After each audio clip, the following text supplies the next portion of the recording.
My name, as you know, Athar Sultan-Khan. I'm Dean and Professor of International Relations here at the Geneva School of Diplomacy. And I'm very happy to be here. It's a fantastic school. My background, of course, is I have studied in a similar school in the United States, in New York, and then I have joined the UN pretty much immediately after graduation, something that we don't necessarily do at all. It was before even my 24th birthday when I have finished my advanced university education at Columbia University in New York that I joined the UN, and I was sent straight to Mogadishu.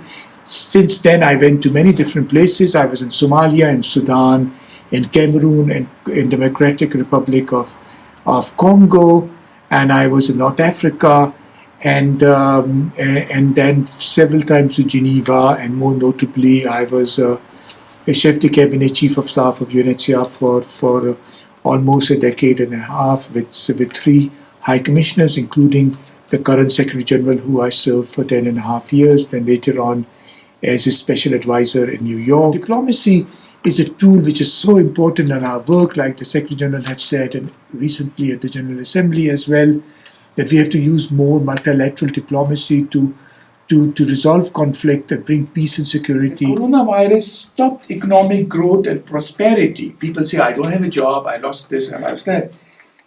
But unfortunately, not wars, conflicts, persecution, and forced displacement. We need to do more with diplomacy, with consultation, dialogue, and negotiations to build confidence with parties by dealing with all parties to the conflict.